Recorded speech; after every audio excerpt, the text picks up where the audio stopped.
Offered by Ms. Mace of South Carolina. Pursuant to House Resolution 1316, the gentlewoman from South Carolina, Ms. Mace, and a member opposed, each will control 5 minutes. The chair recognizes the gentlewoman from South Carolina. Thank you, Mr. Chairman. In 2022, over 100,000 Americans lost their lives due to drug overdoses, with nearly 70% of those fatal overdoses being due to synthetic opioids like fentanyl. The fentanyl trafficked across our southern border has turned every town into a border town.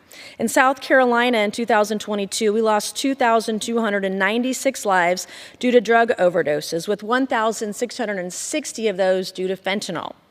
With deadly fentanyl taking the lives of so many Americans, I was distressed when reviewing the State Foreign Operations Appropriations Bill to find we were spending more to subsidize migrants and refugees from other countries than we were spending on combating international narcotics trafficking.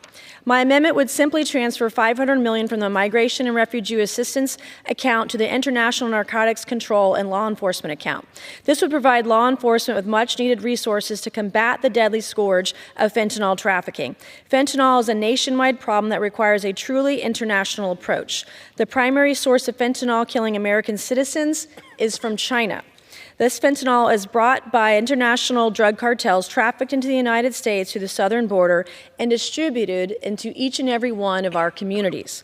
This is a chemical attack on our nation to weaken our society and kill our young people. It is critical that we bolster funding to combat international narcotics trafficking. Further, this additional funding is necessary to combat Mexican drug cartels, who are seeing soaring profits under the Biden administration. According to a House Budget Committee report, the cartels are bringing in $30 million a day, or nearly $1 billion every month or more, from their human and drug trafficking operations. The amount of human suffering taking place at the hands of these criminal cartels is heartbreaking. Criminal cartels who control our border force migrants, including women and children, into indentured servitude, sex slavery, drug trafficking, and worse, to pay their way into the United States. On the path to the border, there are rape trees where cartel members will hang the underwear of women and girls they've raped and abused on their journey to America. Studies estimate approximately 60% of unaccompanied minors are exploited through child pornography, sex abuse, and drug trafficking by the cartels on their journey to the United States. This cruel reality is enabled by the federal funds that go to entities that fuel cash payments to migrants. Not only are Biden's open border policies enabling this human suffering, taxpayers are funding it. It is critical that we put people over politics, citizens over cartels, and pass this amendment to bolster law enforcement and counter narcotics operations to put an end to the cartel's cruelty. And I urge the passage of this amendment. I reserve. Gentlewoman reserves. What purpose does the gentlewoman from California seek recognition? Mr. Chairman, I claim time in opposition to this amendment. Gentlewoman from California claims time in opposition. The gentlewoman is recognized for 5 minutes. Thank you. Mr. Chairman, I rise in strong opposition to this amendment. The Migration and Refugee Assistance account supports protection and assistance to ease the suffering of those that had to leave everything behind to become a refugee. Again, it's hard to describe the meanness in these amendments. The funding also contributes to broader USG and international efforts to resolve conflicts that cause displacement and provide solutions for people and families that cannot return home. This humanitarian aid, it saves lives and upholds the dignity of tens of millions of forcibly displaced and crisis-affected people, including refugees, victims of conflict, stateless persons, and vulnerable migrants. 1 in every 69 people, or 1.5% of the entire world's population, is now forcibly displaced. This is nearly double the 1 in 125 people who were displaced a decade ago. What does it mean for the United States to turn its back on these people? Almost 11 million Sudanese remained uprooted. Now, I visited Sudan this spring, and these people have been uprooted by violence over and over and over and over. Almost 14 million people have fled a brutal regime in Syria and exist only tenuously in neighboring countries like Lebanon, Turkey, Jordan, and Egypt.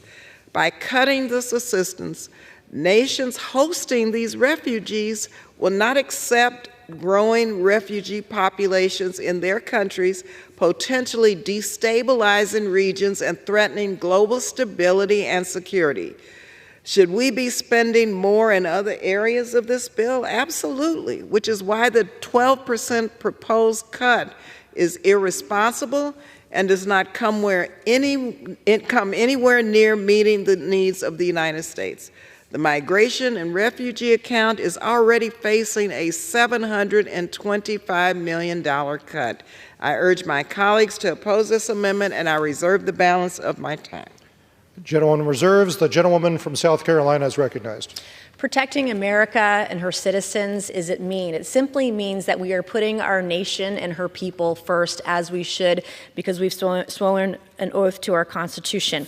Putting our citizens and our nation's sovereignty, that above any other, is what we should be doing right now to combat what Joe Biden and his administration have done to the United States of America. We are literally using taxpayer dollars, paying people to come here illegally, who are then infiltrating into our communities, who are raping women, who are killing children. We read story after story on the news of violence happening in our communities.